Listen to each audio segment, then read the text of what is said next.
Back in the 16-bit era, graphics were the main reason to buy a video game. They had to be more and more impressive every year, a way to show off the true power of each console. And honestly, the level developers achieved back then was just mind-blowing.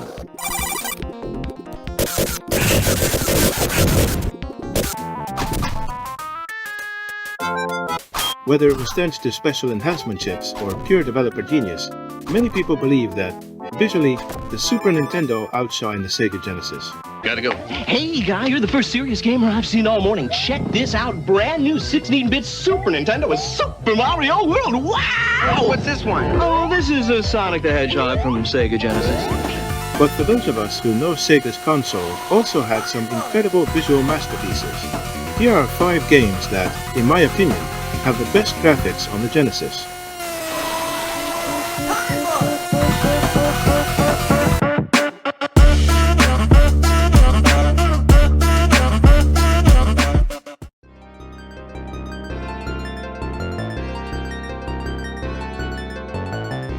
The graphical peak of the Genesis came near the end of its life cycle. The games on this list were released between 1994 and 1996, when the next generation of consoles was already taking over.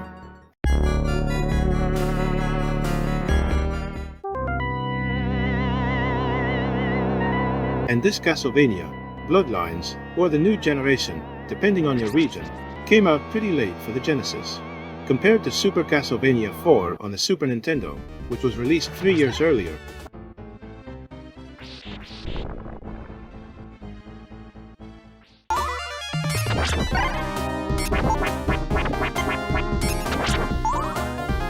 It might seem like it arrived too late, but that's actually what makes it so impressive.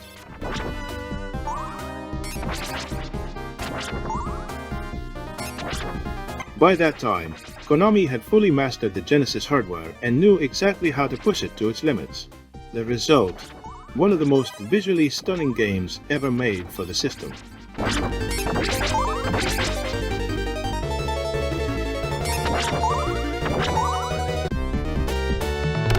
It features a ton of graphical effects, some achieved through clever visual tricks, since the Genesis hardware couldn't technically handle them, like transparencies,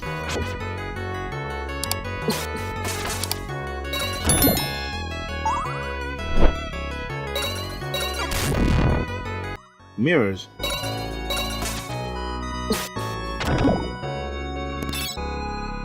parallax scrolling, scaling,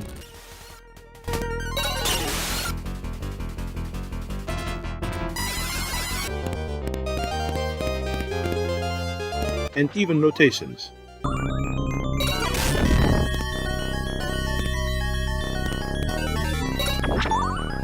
All of that makes Castlevania, Bloodlines one of the most incredible looking games on the Sega Genesis.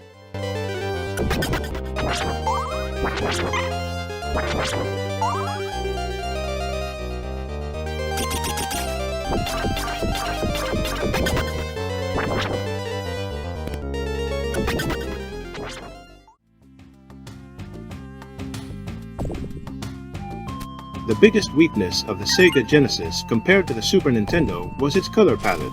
Because of that, games released on both systems usually looked a bit duller or less vibrant on Sega's console.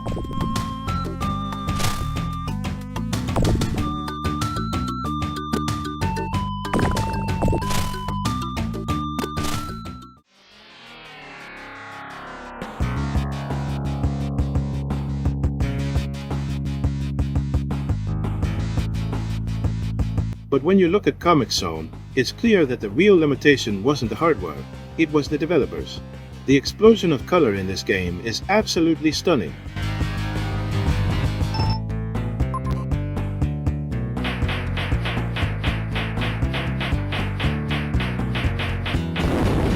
In my opinion, it's artistic originality alone, setting the entire adventure inside a comic book, moving from panel to panel, is enough to earn it a spot on this list.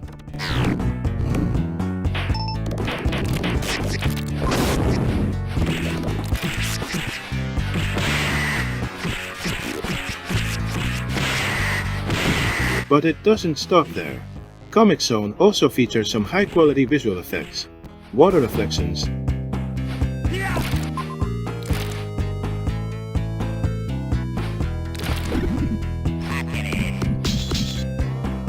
animated comic panels,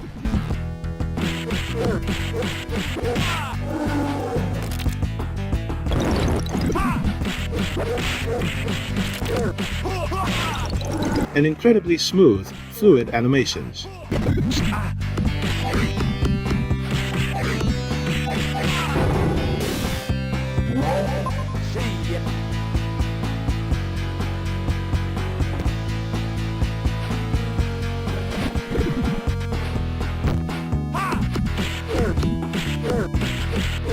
Both graphically and artistically, it's one of the most impressive titles ever released on the Genesis.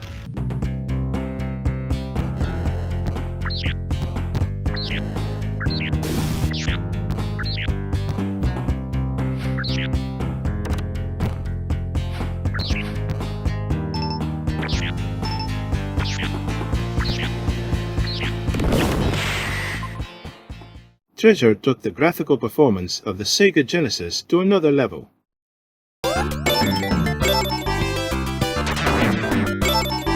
No one else knew how to push the system so far, using clever visual tricks to create effects that, technically, should have been impossible on 16-bit hardware.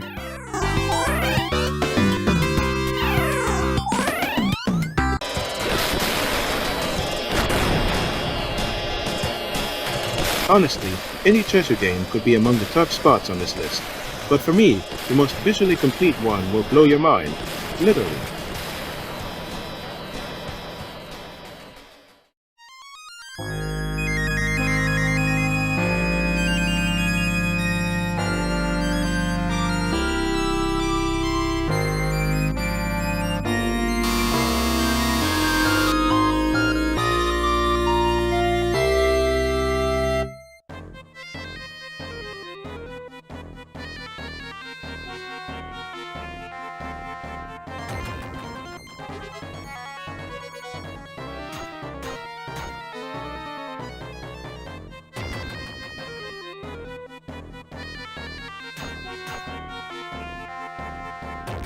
Dynamite Heady combines stunning visual effects with tons of simultaneous sprites, fluid animations, a frantic pace, and colors that you wouldn't believe the Genesis could produce.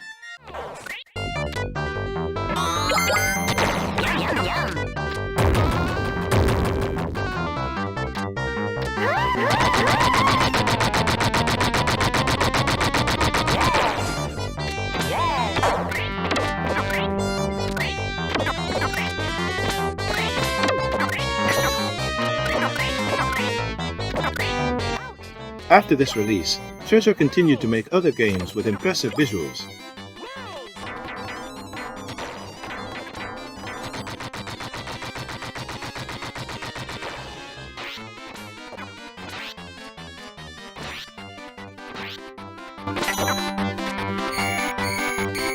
But in my opinion, this one remains their most complete work. And as proof of its graphical brilliance, just look at this boss battle.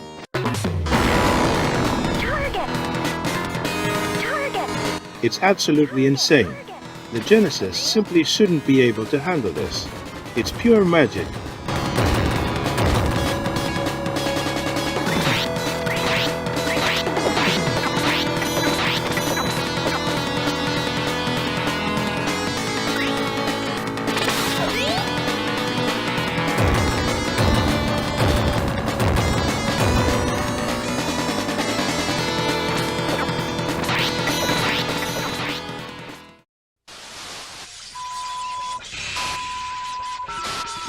In 1996, those of us still playing on 16-bit consoles watched with envy as the new generation showed off their impressive 3D graphics.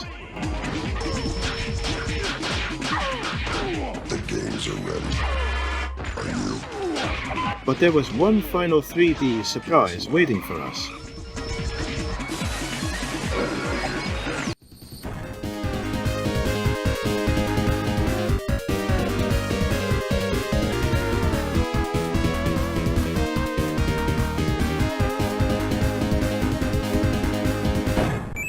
Sonic 3D Blast marked the very first time we could control Sonic in a three-dimensional environment, and surprisingly, not on the Saturn, but on the Genesis.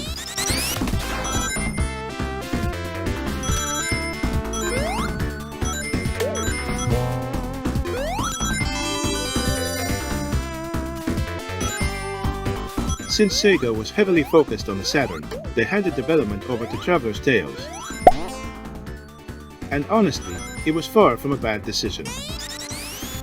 They had already proven their mastery of the Genesis hardware with Toy Story.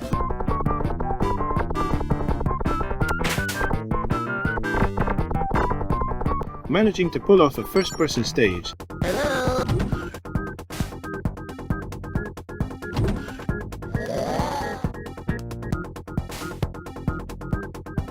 and even a driving level that were present in the Super Nintendo version.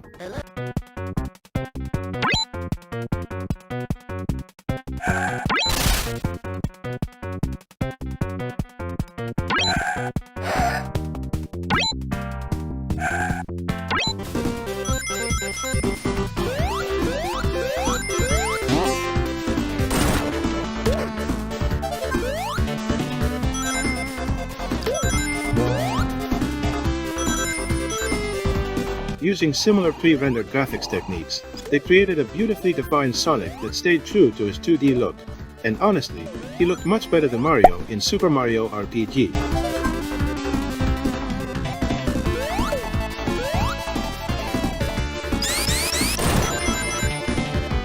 The game used an isometric perspective that gave a great sense of depth. While it didn't feature many extra visual effects, you really couldn't expect much more from a Genesis cartridge at that point.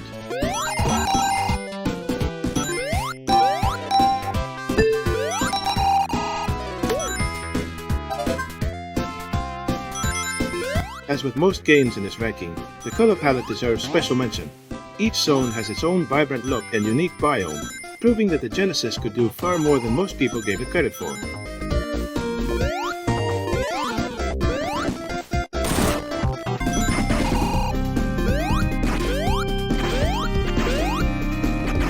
Unfortunately, beyond its graphics, Sonic 3D Blast didn't really shine. The gameplay felt a bit flat, and poor Sonic wouldn't make a truly great leap into 3D until Sonic Adventure.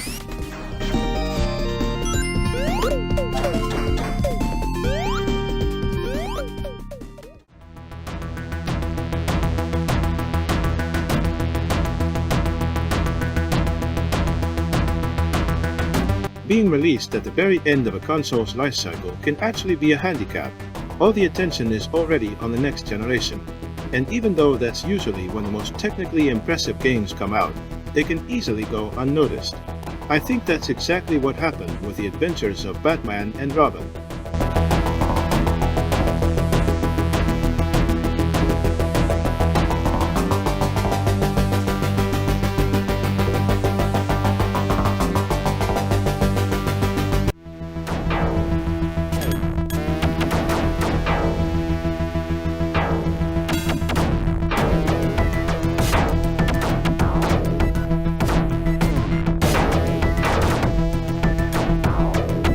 It's rarely mentioned among the best-looking games on the Genesis, probably because it came out so close to the arrival of newer systems. But the truth is, this game has an incredibly high level of graphical quality.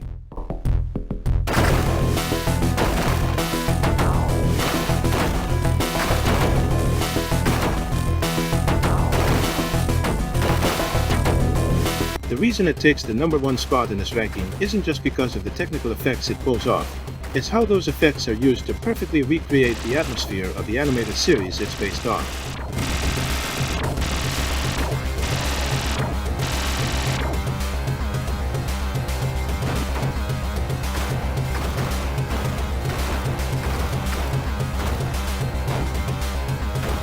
Right from the start, the game shows off its visual mastery. In the very first stage, you can see how the background colors shift. There's a sense of depth on the upper platforms, and the transition from a dark, misty environment to one illuminated by explosions is just brilliant. It genuinely feels like the scene is lit by the flames, a superb use of the Genesis color palette.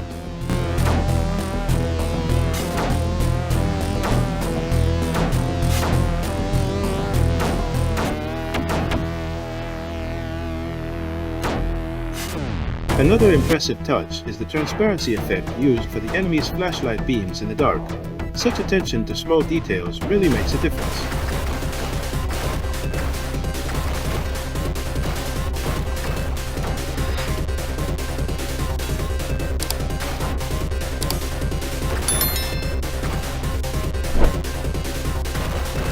the developers also made clever use of effects in unexpected ways. For example, during the Batwing shoot 'em up stages, instead of using the usual scaling effect, they created a top-down perspective with a striking sense of depth.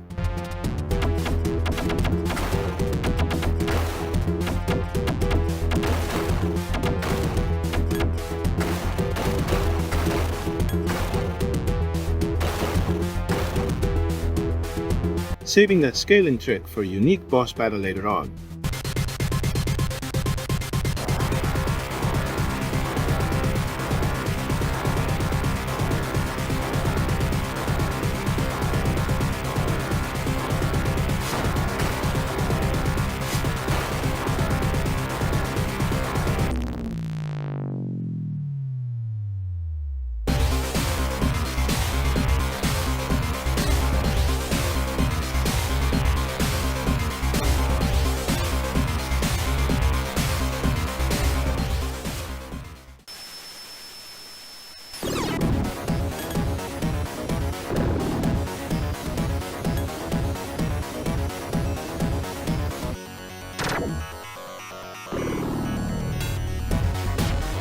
The studio behind the game, Clockwork Tortoise, had a very short life. They only developed this version and the Sega CD1. The Super Nintendo version was done by Konami.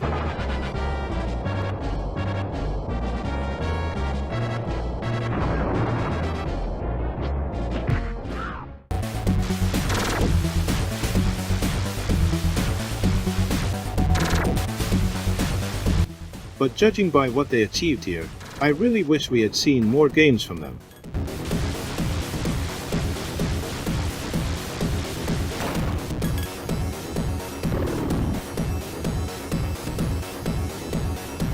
And that's it for today's video. My personal picks for the best graphics on the Sega Genesis. Now I'd love to know your opinion. Did you play any of these games? Which one impressed you the most? Let me know down below in the comments. I'll say goodbye for now, but not before reminding you, if you enjoyed this video, please leave a like, subscribe if you love classic games, and hit the notification bell so YouTube lets you know when my next video is up, which will be very soon. Thank you so much for watching, and see you next time. Bye.